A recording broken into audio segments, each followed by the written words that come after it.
आज मैं बात करनी है नैपसैक प्रॉब्लम के बारे में। नैपसैक प्रॉब्लम क्या कहती है कि लेट्स से आपके पास कुछ n नंबर ऑफ ऑब्जेक्ट्स हैं और हर ऑब्जेक्ट का अपना कुछ ना कुछ एक वेट है और हर ऑब्जेक्ट के साथ कुछ प्रॉफिट या फिर बेनिफिट्स एसोसिएटेड है। और आपके पास एक नैपसैक है, like a container, like a bag, और उसकी भी अपनी कैपेसिटी है, लेट्स से m kg या फिर m यूनिट्स। अब आपको अपनी ऑब्जेक्ट्स को इस कंटेनर में, इस नैपसैक में प्लेस करना है और इस नैपसैक को फिल करना है। ठीक है। अब इसकी भी अपनी कैपेसिटी है। अब जरूरी तो नहीं कि सारी ऑब्जेक्ट्स को प्लेस कर सकें, ऐसा हो भी सकता है और नहीं भी हो सकता। माइट भी कुछ ही ऑब्जेक्ट्स आ पाए या माइट भी सारी आ जाएं। ठीक है। अब आपको अपनी ऑब्जेक्ट सिलेक्शन जो है, आपको उन ऑब्जेक्ट्स को अपने इस कंटेनर में प्लेस करना है ताकि उन ऑब्जेक्ट से जो प्रॉफिट आपको मिल रहा है, वो प्रॉफिट जो हो वो मैक्सिमम हो। This is the problem. या इसको आप ऐसे भी सोच सकते हैं कि लेट्स से कोई भी एक चोर है, वो किसी स्टोर में गया, या लेट्स से कोई भी एक थीफ है, चोर है, वो आपके घर में आया है और आपके घर में कुछ कुछ अलग अलग ऑब्जेक्ट्स हैं। लेट्स से कुछ गोल्ड है, कुछ ज्वेलरी है, माइट भी लैपटॉप है आपका, माइट भी आपका फोन है, बुक्स हैं जिनकी वर्थ माइट भी आपके लिए तो काफी है, बट वो तो रद्दी में ले जाके बेचेगा, उसके लिए तो लाइक हार्डली 10 रुपीज kg। ठीक है। सो अब जो चोर आया है उसके पास भी अपना एक कंटेनर, एक थैला है। अब वो आपके घर से कुछ कुछ सामान लेकर के जाएगा। अब वो कितना लेके जाएगा, उसकी भी कैपेसिटी है, माइट भी 10 kg, 20 kg, 50 kg। तो उस चोर को अपनी ऑब्जेक्ट्स का सिलेक्शन इस तरह से करना है ताकि वो मैक्सिमम रुपीस की चीजें या फिर ऑब्जेक्ट्स आपके घर से लेके जा सके। This is the problem. ठीक है। This is what about the knapsack problem talks about. अब मेरे पास जो नैपसैक है वो भी दो तरह का है, दो वर्जन है मेरे पास नैपसैक के। एक है फ्रैक्शनल नैपसैक, एक है 01 नैपसैक। फ्रैक्शनल नैपसैक क्या कहता है? फ्रैक्शनल नैपसैक में आपको या चोर को ऑब्जेक्ट्स को फ्रैक्शंस में पिक करना अलाउड है। लेट्स से किसी भी ऑब्जेक्ट है, लेट्स से आपका गोल्ड है घर पे 10 kg है, तो 10 में से अगर चोर चाहे तो वो 5 kg ले सकता है और 5 kg छोड़ सकता है। ठीक है। वो फ्रैक्शन ऑफ आइटम ले सेलेक्ट कर सकता है। ठीक है। या माइट बी लेट्स से आपके घर पे बुक्स हैं, वो सारी की सारी बुक्स ना लेके जाए, केवल दो ही बुक्स ले जाए। ठीक है। अब लेट्स से कि कुछ और आइटम है, लेट्स से गाड़ी है, गाड़ी का टायर ले जाए, पूरी की पूरी गाड़ी ना लेके जाए। So fraction of item is allowed in case of fractional knapsack. But in case of 01 knapsack, अगर कोई ऑब्जेक्ट है, या तो वो उसको चोर उस ऑब्जेक्ट को पूरी की पूरी लेगा या नहीं लेगा, 0 और 1। ठीक है। आइदर यस और नो, या तो पूरी की पूरी लेगा, ऑब्जेक्ट को सिलेक्ट करेगा, या फिर नहीं करेगा।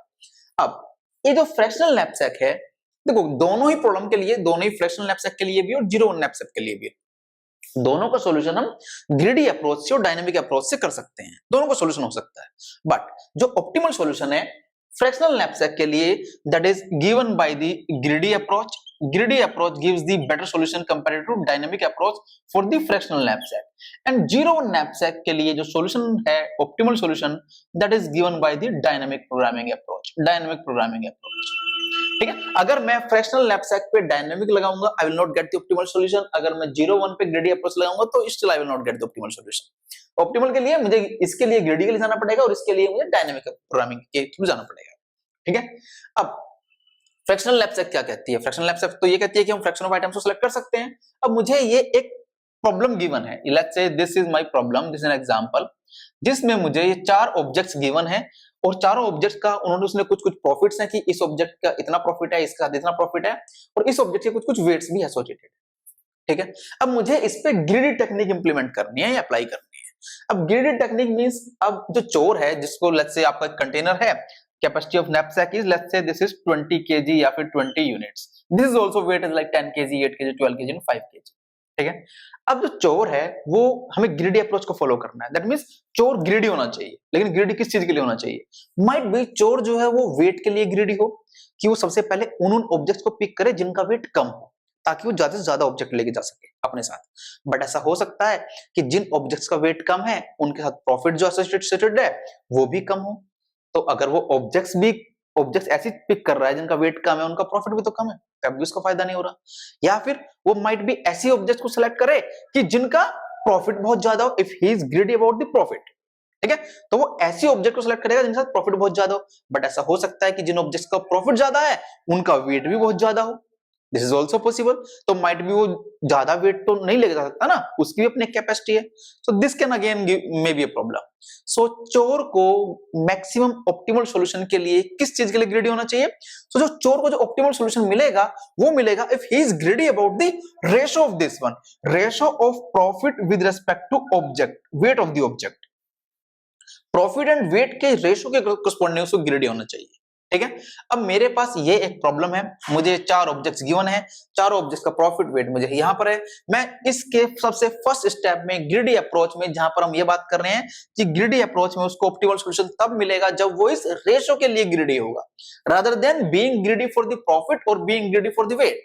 नहीं, उसको ऑप्टिमल सॉल्यूशन मिलेगा जब वो ग्रिडी है अबाउट दिस रेशो। तो सबसे पहले हम ये रेशो कैलकुलेट करेंगे for each and every object. ठीक है, तो सबसे पहले ऑब्जेक्ट 1 के लिए जब हम प्रॉफिट डिवाइड बाय वेट करेंगे, तो 200 divide by 10 we will be getting as 20। ठीक है, 250 divide by 8 we will be getting as 31.25। 300 divide by 12 we will be getting might be this is 25।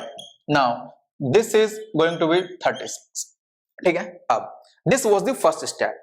Second step में वो कहते हैं अब आप एक काम करें, अब आपने ये जो ऑब्जेक्ट्स का ये जो प्रॉफिट रेशो निकाला है, प्रॉफिट वेट रेशो, आप इसके अकॉर्डिंग, इनके करस्पॉन्डिंग अपनी ऑब्जेक्ट्स को शॉर्ट कर लें। दैट मींस सबसे हाईएस्ट रेशो किसका है? 36 का। That means this is object 4, सबसे पहले ऑब्जेक्ट 4। नेक्स्ट कौन है? Next 31.4, that means object 2। Next कौन है? This one, that means object 3। और सबसे कम किसका है? ऑब्जेक्ट 1 का, दिस इज ऑब्जेक्ट 1। ये आपने डिसेंडिंग ऑर्डर में अरेंज कर लिया। ठीक है, इसके बाद जो कैपेसिटी आपके नैपसैक की है, अभी तक आपने कुछ ऑब्जेक्ट्स को सिलेक्ट नहीं किया, अभी तक आपने नैपसैक में नहीं फिल किया। ठीक है, वो 20 है, इनिशियली वो खाली है पूरा का पूरा, तो उसकी फुल कैपेसिटी बची हुई है 20। प्रॉफिट अभी आपने कुछ सिलेक्ट ही नहीं किया, तो आपका इनिशियली प्रॉफिट भी 0 है। ठीक है, अब आप यहां पर 1 by 1, this was the step number 3। यहां पर स्टेप नंबर 4 में अब आप क्या करेंगे, या फिर आप चाहो तो इसको कोई स्टेप का नंबर ना दें, इसको आप स्टेप नंबर 3 दे सकते हैं। This is step number 3। अब आप क्या करेंगे, यहां पर हर एक ऑब्जेक्ट को लेंगे और चेक करेंगे कि इस ऑब्जेक्ट का, ये जो आपने शॉर्टेड लिस्ट बनाई है, यहां से 1 बाय 1 पिक करेंगे। सबसे पहले आप इसको कंसीडर करेंगे, ऑब्जेक्ट 4। क्या ऑब्जेक्ट 4 का जो वेट है वो कितना है? 5।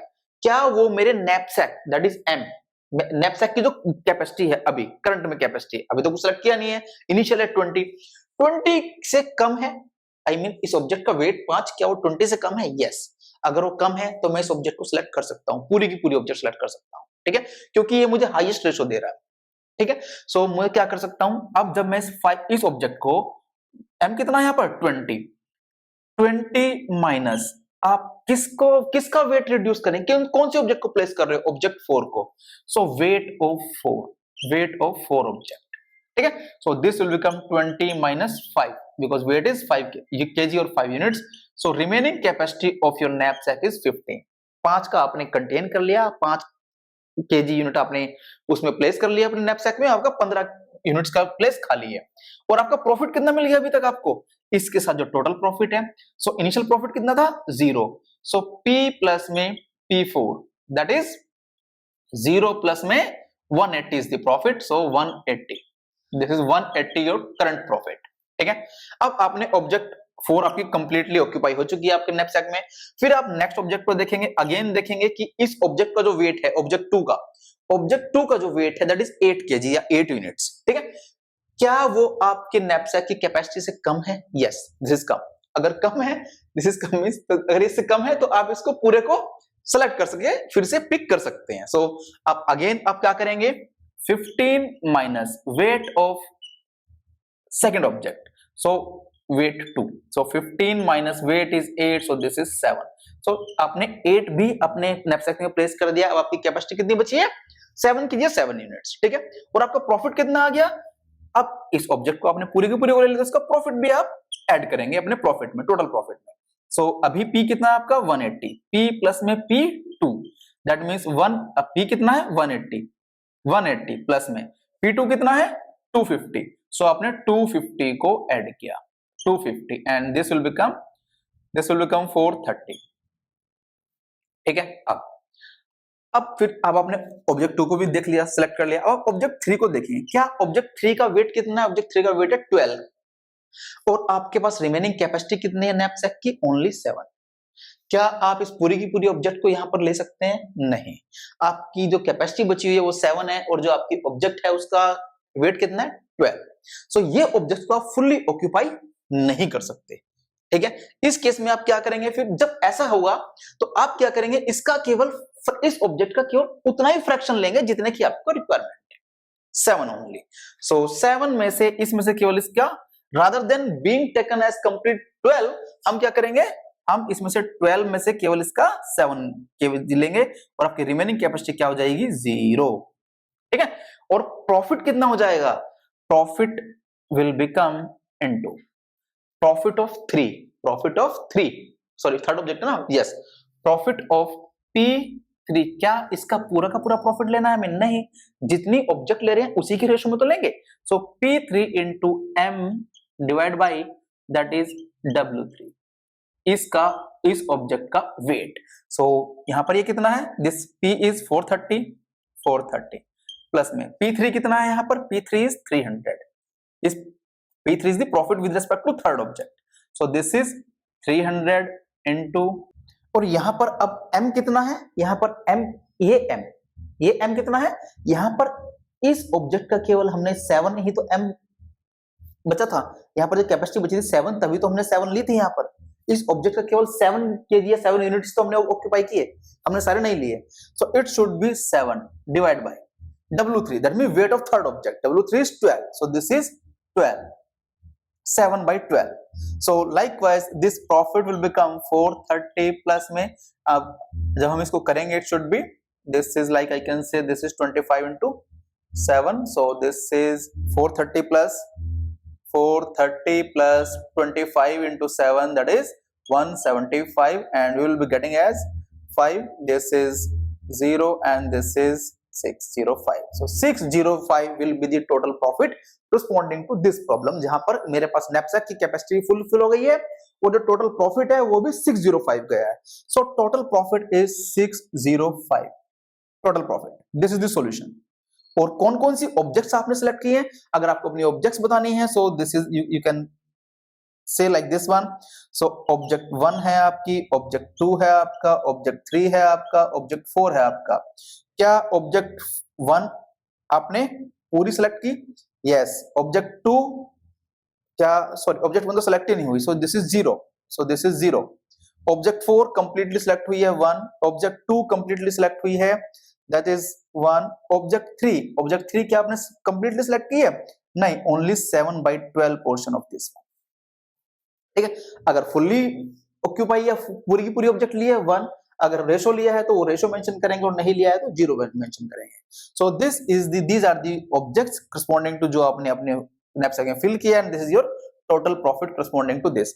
अब इसका एल्गोरिथम क्या कहता है, देखो एल्गोरिथम जो हमने सॉल्व किया है यही कहता है। एल्गोरिथम सबसे पहले वो कंप्यूट करेगा हर एक ऑब्जेक्ट के लिए Pi to Wi, ठीक है, n is the number of object, her object के करस्पॉन्डिंग ये रेशो कंप्यूट करेगा, फिर वो हर एक ऑब्जेक्ट को डिसेंडिंग ऑर्डर में शॉर्ट करेगा, ये हमने शॉर्ट किया डिसेंडिंग ऑर्डर में। फिर थर्ड स्टेप में वो वही from one object to next object, 1 से n ऑब्जेक्ट्स तक के वो लिए चेक करेगा कि क्या जो उस ऑब्जेक्ट का वेट है, उस ऑब्जेक्ट का जो वेट है क्या वो कैपेसिटी से कम है, अगर है तो मैंने अपनी कैपेसिटी में उस ऑब्जेक्ट को सिलेक्ट किया और उसका वेट रिड्यूस कर दिया और न्यू m मैंने इससे बनाया, जो हम यहां बना रहे थे m-MWI, ठीक है, और प्रॉफिट में प्रॉफिट को ऐड कर दिया। लेकिन ये कब तक करते गए, जब तक कि मेरी ऑब्जेक्ट का वेट मेरी कैपेसिटी से कम है, नैपसैक की कैपेसिटी से कम है, ठीक है। बट जैसे हम थर्ड ऑब्जेक्ट पे पहुंचे थे तो मेरा जो ऑब्जेक्ट का वेट था वो कैपेसिटी से कम नहीं था, क्योंकि ये 12 था और कैपेसिटी 7 थी। तो हमने क्या किया, हमने केवल उसके करस्पॉन्डिंग उतना ही रेशो सेलेक्ट किया, बाकी को उसको हमने सेलेक्ट नहीं किया, ठीक है। So this is what about the algorithm of the fractional knapsack. अब इसकी टाइम कॉम्प्लेक्सिटी क्या होगी, यहां पर अगर n is the number of objects, if n is the number of objects, यहां पर ये लूप कितनी बार चल रहा है, n टाइम्स। यहां पर ये ऑब्जेक्ट को शॉर्ट करने में कितना टाइम लगेगा, sorting time complexity we know that this is n log n। उसके बाद यहां पर फिर से यहां तक की जो इंस्ट्रक्शंस है वो कितनी बार चल रही हैं, केवल एक लूप है 1 to n चल रहा है, सो n times. So total time complexity of this one will be, time complexity मैं यहां लिख रहा हूं, time complexity for this will be, तो सबसे पहले ऑर्डर ऑफ n प्लस में फिर से ये this is order of n log n plus में फिर से नीचे वाला ऑर्डर ऑफ n, क्योंकि हम टाइम कॉम्प्लेक्सिटी कैसे निकालते हैं, total number of instructions executed, so total number of instructions executed this much times, so this will be order of n log n, and then order of n, and we know इन तीनों में dominating term कौन सी है, n log n, that's why time complexity can be written as order of n log n for the fractional knapsack with the greedy approach. well, video अगर पसंद आई तो like करें, subscribe करें और शेयर करें. Thank you.